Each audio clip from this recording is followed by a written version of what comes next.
sent a very strong message to our consumers that this is a responsible brand to deal with. So such problems are interpreted by the consumer by how the brand deals with that particular problem at that particular time. So responsibility is very critical for somebody to sustain the business. We never got affected by these particular incidences, and actually we got good compliments from our consumers on how we handled that particular issue. Yeah. Right. And because of that research and development, the market has been changing and different forces are shaping the market. For example, technology, now we are talking about 5G, right? How are these developments shaping the mobile industry? Wow, 5G is one of the new technology that expected in, actually even Europe will get it, I think, in the next 2 years. They're still not yet there. America is already doing test runs on certain states of the same. In areas like South Korea, they're already doing a test on it. We, as Samsung, are also at the forefront of it. And we can indicate that what will 5G do to change technology? It's the speed of communication and reach of the market that will enable that to happen. So everything will be happening at the speed of light. So what does this mean to business? Let me give just a basic example. If we are having cameras on the streets that are monitoring the street, and you're seated in this room and you have 50 screens here monitoring the town, you are receiving that image almost as it happens on the street. So what you're seeing on that screen will be what the cameras are seeing on the screen. So the efficiency of the same is what is going to drive for that. And technology is going to grow. Cars will be able to drive. You can be able to have cars drive themselves because you can be able to program directly on that. Yeah. Correct. Great. Now, that kind of technology also comes with a lot of cyber risk, right? So how can players in the mobile sector ensure that they protect their clients against such cyber risks, particularly data and privacy? Okay, a fantastic question. Any development has to come with a mitigated risk for the same. Critical to invest upon will be cybersecurity. Actually, it's the next biggest threat in the future. Actually, already it is at the moment. So various device companies or brands need to enforce on how they're going to protect data. For our brand ourselves, we use the Knox. We have something called Knox. Knox is available in almost all devices of Samsung, and it helps to protect the data and against hacking into your phone. And to a certain level, Knox is also a facility that is so acclaimed that is used by certain banks and other institutions in terms of lending money and checking devices in terms of installment payments. Great. Now, speaking about money, the fintech sector has also been growing at a very rapid speed. In Kenya, we are doing really well with the advent of M-Pesa, right? Yes. So how are mobile players coming into this sector and shaping the sector? I think operators are making our business much more brilliant because they're driving the attachment ratio. The phone device has to be used for these particular activities that they're driving.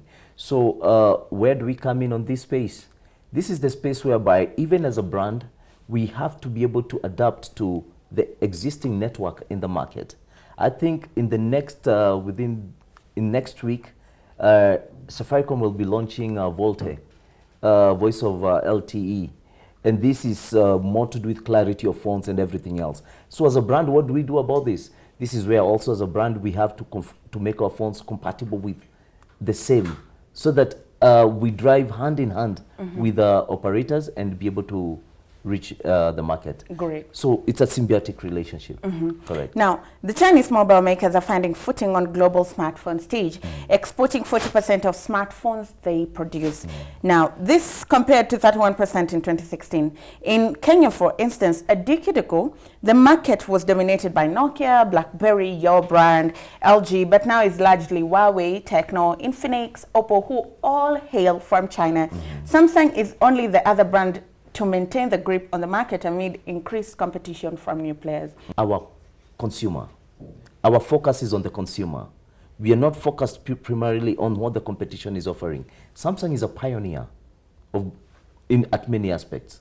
So we have to keep our focus on the consumer and at what level they're demanding. So when this is taking place, we have to adapt to that speed. And that's why we have managed to stay afloat. So I think that answers how you've remained relevant, because you focus on the consumer. But my question is, how does competition shape the mobile space? Good. How does it shape the mobile space? It provides a wider spectrum of requirements within the market. Let's look at it this way. Competition will come in and occupy a certain space that is not occupied by the mainstream brands. So what does this mean? The pool increases, right? When the pool increases, it means that the marketplace also tends to grow wider. The operators at the other end get to find an opportunity to penetrate at a deeper level within the market. So what does this mean to the open space in the market? It means that if you are positioned at the top, you need to bring in brands to cover where you are not covering. Yeah. And this is what I can say. It's a very fantastic question, because this is what Samsung is focusing on this year and next year. We have brought in brands, 7 brands, to cover the entry and the middle tier segments, which at the moment right now are the hottest cakes in the market. Okay. So it's fantastic in terms of approach of the same. Okay, so we're almost winding up this conversation, and as we wind up, you guys recently launched the Galaxy A series. Why are you excited about launching this gadget? I think this is the most exciting thing that has ever happened to Samsung. We played at the premium level, took market share, commanded it, stayed top of mind.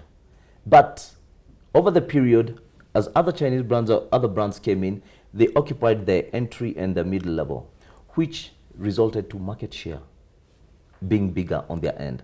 So the A series family is a lineup of 6 or 7 devices, 7th one coming up in July. These gadgets have cut in across. A10, A20 model is at the entry level. Then we have the A30, A50 that are covering at the middle level. And these devices, the beauty of it is that we have brought down the specs from the premium segment to cover this particular entry and mid segment. So this is an exciting space for us. We are enjoying this space. For the last 3 months when we launched, everything is going off the shelf. The trend is quite good. Great. Now, what can we expect from Samsung production line in the near future? Well, as we always say, we have a feather in our hat that we can pull out at any one time, and every year we bring out something new. We brought out the foldable phone that is already up. 4th quarter of the year, there will be the Note 10 that is coming out, and bigger things to come up with different innovation like the foldable phone in the coming year. So the space is limitless. As long as you have a good investment on R&D, you can actually bring out anything across the board. As technology evolves, so does your brand. You said it right. Thank you very much, Charles, for making time. You're welcome. That was Charles from Samsung, putting into context the mobile space in Kenya in relation to their brand, Samsung. We want to take a short breather. When we come back, review topics, and then we have our second guest. Stay with Metropole TV.